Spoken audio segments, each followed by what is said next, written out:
Good afternoon, and thank you for inviting me to this BYOB, and thank everybody for taking the time to hear our little story.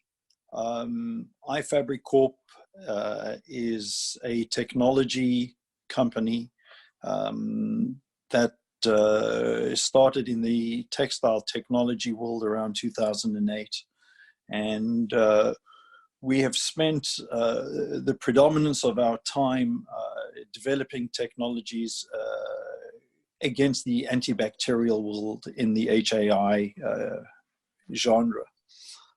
We did a bit of testing against viruses around 2012, which is the Noro and the H1N1 viruses.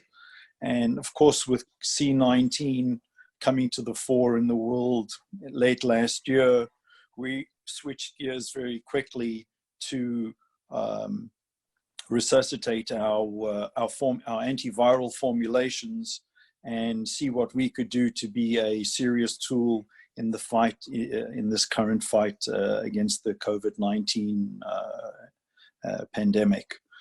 And to that regard, it took us a while to find a certified laboratory that was able to do the kind of testing that we felt was necessary to provide the medical community with the kind of efficacy that we can achieve against this particular strain of the coronavirus.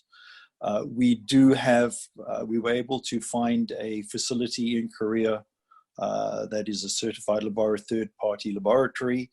We have testing being conducted starting literally this week, and we anticipate results within the next 3 to 5 weeks as a range. We don't know specifically the date that we'll get it.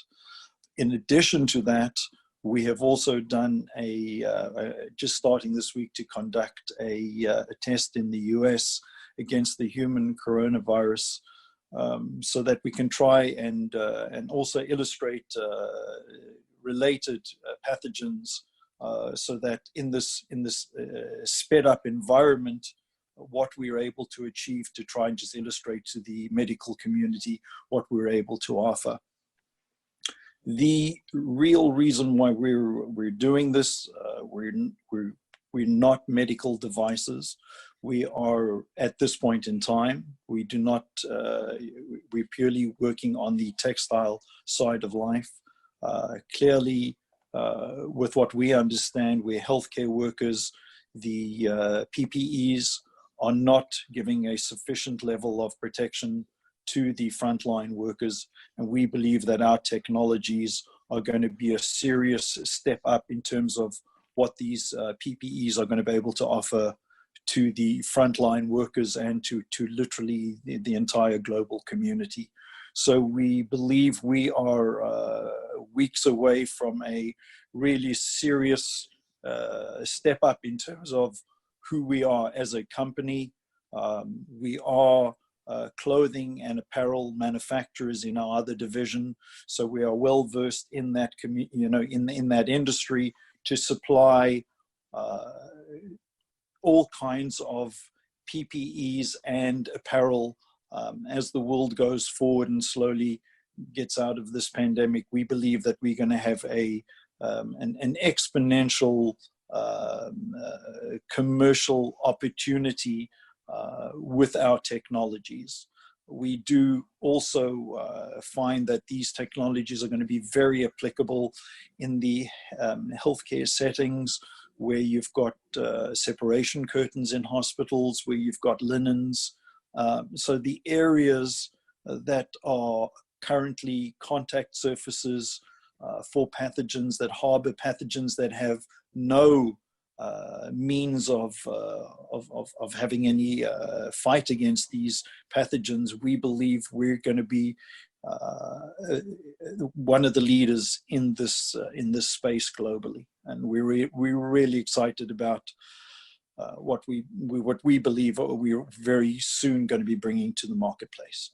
Thank you. There is competition in that there is technologies that have been around from the 1950s and the predominant technology has been a silver-based technology, which is not what we use at all. And our level of efficacy and durability, as well as our environmental impact compared to what technologies have been used in the past, we really are new world compared to what has been probably around for the last 50, 60 years. There really hasn't been a step forward in applying to textile surfaces. I'd like to just bring up a point that the other two gentlemen were talking about a little bit earlier, and I think it is very important in our industry as well, where we have found a lot of rather questionable products that are out there. The labeling, the language that is used is more than concerning to us. We've been, as a leader space, a lot of companies relate about our technology and our antimicrobial, which is the brand Protex too. And people, you know, we've had to educate people that an antibacterial doesn't do anything against the virus. And where people are just so willing to put a technology of any way, shape, or form on a product to just basically make money and just to get products out into the marketplace. So we are really very disciplined in what we're educating people that are approaching us, because they realize that we do have some class-leading products both on the antimicrobial and antiviral side, and we just very disciplined in terms of who we're going to do business with, to make sure that we're not you know, that we've just, the marketplace right now, I hate to use the term, but it's the Wild West right now.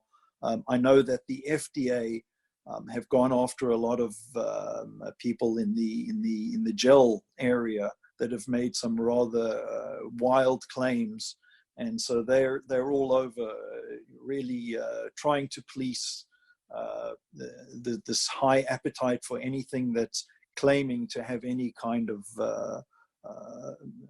efficacy where it really doesn't. So it really is, you know, it's up to each one of our companies for us to help at a rather strange time in history. We've already tested it to the norovirus H1N1, so we have tested other strains. So yes, of course, we can test against other pathogens or viruses that you know, as they become a concern to the medical community. I just want to bring up another point of something very interesting. The other two panelists in their business are on the diagnostic side of things. We, on the textile side of life, are actually working to start sourcing other textile technologies that could very well become diagnostic tools as well.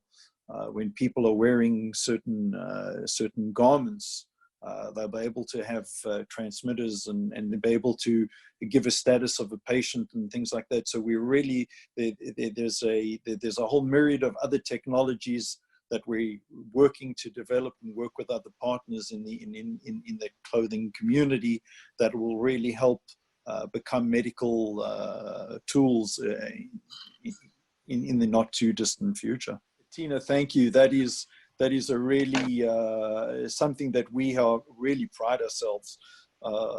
We test up to 100 commercial wash cycles, and we put the textile through these wash cycles to make sure that the efficacy that we do state is durable to a number of commercial cycles, and we do test up to 100 cycles. And it's something that we really are very proud of, that we are able to give this durability to wash. It's not in all technologies, but we really are able to give a far higher level of durability. So it's not just initial kill efficacy, which obviously we will on disposables not have to you know, dose at those levels, because it's just commercially not viable, and so we will, depending on the product and its long-term use, unfortunately you know, with the one-use PPEs right now, and the strain on the supply chain to get that to the front lines, we believe in the not too, you know, as soon as we can get our emergency registrations, we believe we could take a serious strain off that that supply chain as well.